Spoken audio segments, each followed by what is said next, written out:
piden que de una vez por todas se detenga la violencia que azota el país. A nosotros nos parece que no podemos seguir viviendo en un país donde cada 3 horas están matando a una persona. Bueno, la violencia no creo que se quede aquí, continúa la violencia en muchos otros estados del país. Las autoridades mexicanas encontraron al menos 18 cuerpos en una fosa común cerca a la ciudad de Acapulco. Anoche en Michoacán fue asesinado Carlos Manso, presidente municipal de Uruapan. Hay años que no se recuerdan por lo que construyen, sino por lo que dejan vacío. 2025 fue uno de esos. Un año donde, si parpadeabas, algo se rompía. Y si mirabas demasiado tiempo, te dabas cuenta de que lo roto ya era parte del paisaje. No es un top, no es un ranking, es un descenso. 5 puertas, 5 escenas. Y una pregunta que te va a perseguir hasta el final. ¿En qué momento empezamos a vivir así, sin sentir que estábamos viviendo al borde de algo?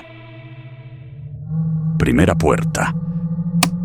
En Jalisco, el nombre Teuchitlán dejó de ser un punto en el mapa y se volvió una palabra pesada. El rancho Izaguirre se convirtió en una especie de espejo sucio donde se reflejó lo que nadie quiere mirar de frente. La maquinaria de la desaparición, el reclutamiento y el miedo. En marzo, colectivos de buscadoras denunciaron hallazgos que hablaban por sí mismos. Restos humanos, cenizas, ropa, objetos personales, señales que, para ellas, no eran teoría, eran el rastro de una tragedia repetida. No era solo el lugar.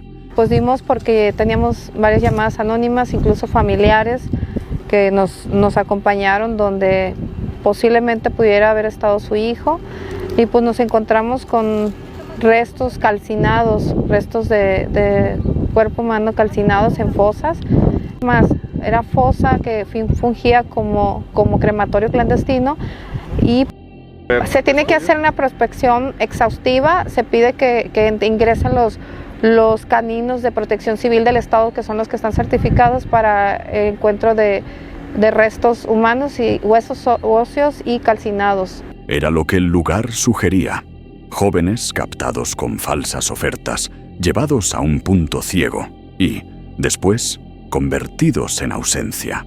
Y entonces vino el choque de versiones, que en México también es parte del ritual. La autoridad federal reconoció públicamente la línea del reclutamiento por Internet, la violencia y el control criminal en ese sitio. Se habló de detenciones y de páginas clausuradas por servir como gancho. Pero, al mismo tiempo, se peleó el significado. Centro de adiestramiento, no campo de exterminio. Faltan pruebas científicas. No hay indicios de hornos, dijo la Fiscalía General en abril, mientras los colectivos insistían en que lo que vieron no era una metáfora. Y ahí está lo verdaderamente perturbador. No solo lo que pudo ocurrir dentro, sino el hecho de que, fuera, el país discutía etiquetas como si eso cambiara el dolor de las familias. Si lo piensas, ese rancho no fue una noticia, fue una alarma. Y lo peor de una alarma no es cuando suena, es cuando aprendes a dormir con ella. Segunda puerta. Irapuato, Guanajuato. Noche del 24 de junio de 2025. Casi medianoche. Una celebración de barrio, música, gente bailando y tomando en la calle. La fiesta de San Juan Bautista.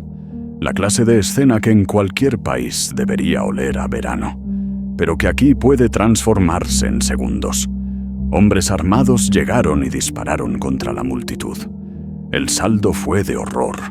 Al menos 12 personas muertas y alrededor de 20 heridas, según autoridades y reportes posteriores. Hubo videos circulando en redes, gente corriendo, gritos, cuerpos tendidos, un caos que parece imposible hasta que recuerdas que Guanajuato lleva años viviendo al filo de ese abismo. Y el dato que te deja helado no es solo el número, es la escena completa. Una fiesta de calle convertida en una estampida, y la idea de que la violencia ya no toca la puerta. Entra sin permiso y lo hace donde más duele, donde la gente intenta olvidar por unas horas que vive con miedo. En 2025, Guanajuato siguió apareciendo como una herida abierta en las cifras nacionales. Pero a veces las cifras son un anestésico. Te dicen muchos y demasiados, hasta que dejas de imaginar que cada número era una persona que estaba bailando hace un minuto. Tercera puerta. La Ciudad de México suele venderse, a sí misma y al país, como un lugar donde lo peor pasa, pero menos. Donde el poder tiene protocolos, escoltas, capas de seguridad y cierta ilusión de control. Por eso lo del 20 de mayo de 2025 cayó como un balde de agua helada. Ximena Guzmán, secretaria particular de la jefa de gobierno Clara Brugada, y José Muñoz, asesor, fueron atacados por la mañana en una avenida transitada. Un golpe directo en el corazón político de la capital. El carro con impactos, el ataque en plena calle, la conmoción pública y el mensaje implícito. Si esto pasa aquí, ¿dónde no? Porque esa es la parte inquietante. No solo la muerte, sino la señal.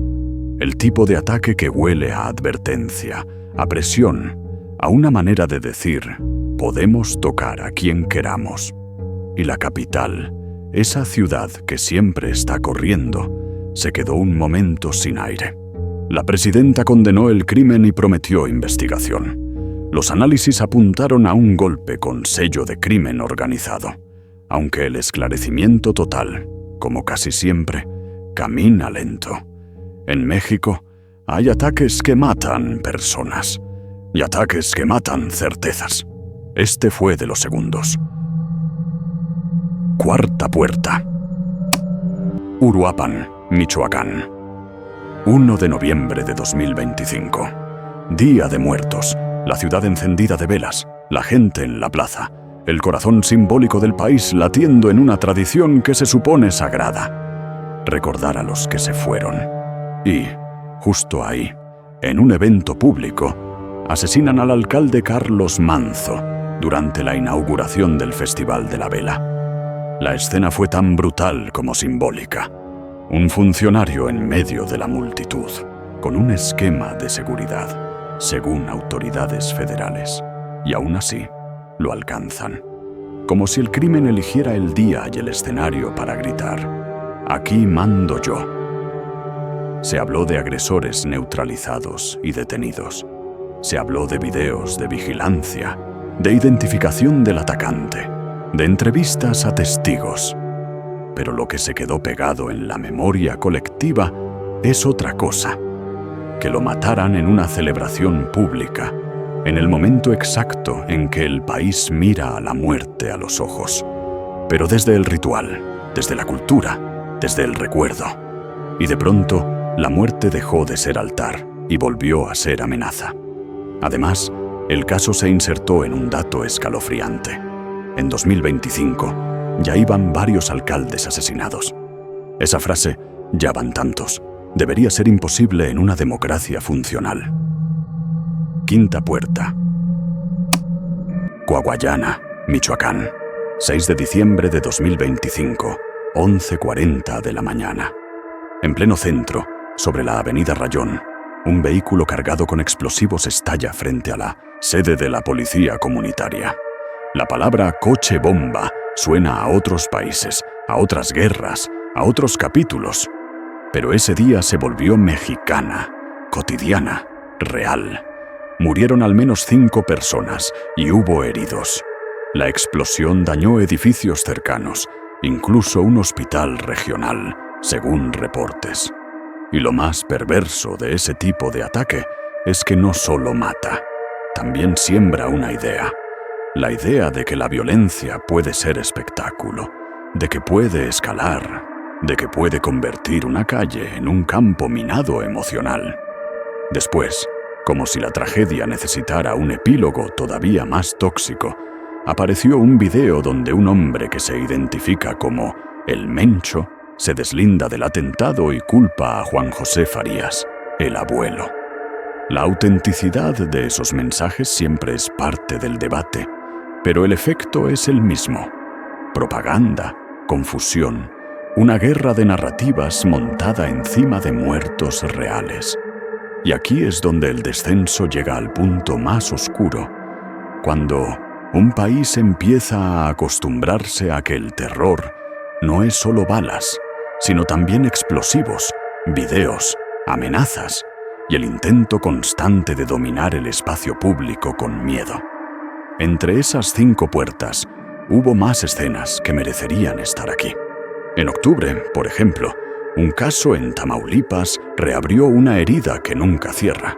Soldados dispararon contra un vehículo y murieron 6 civiles, en un hecho que el gobierno prometió investigar. Otra vez, la misma pregunta. ¿Quién protege a quién cuando el Estado y la violencia se confunden en la carretera? Y entonces llegamos al final, y lo más perturbador no es que estas historias existan, porque México ha vivido horrores antes, sino que en 2025 muchas se sintieron como capítulos de una normalidad enferma. Noticias que se consumen rápido, indignaciones que duran poco, cifras que suben, comunicados que prometen, investigaciones que se alargan y familias que se quedan con lo único que nunca se archiva: la ausencia. Sí, este especial te dejó una sensación rara en el estómago. No es casualidad. Es tu cuerpo diciéndote que esto no debería ser rutina, que un rancho señalado por buscadoras no debería convertirse en debate semántico, que una fiesta patronal no debería terminar en masacre, que una capital no debería amanecer con ataques a funcionarios, que un día de muertos no debería sumar un muerto más, y menos un alcalde en plena plaza, que una comunidad no debería ver explotar un coche bomba a media mañana, como si la guerra hubiera decidido mudarse a la banqueta, porque al final el miedo no gana solo cuando dispara o cuando explota. El miedo gana cuando te acostumbras. Y si algo define a México en 2025, no es una sola historia, sino esa pelea silenciosa por no normalizar lo imposible.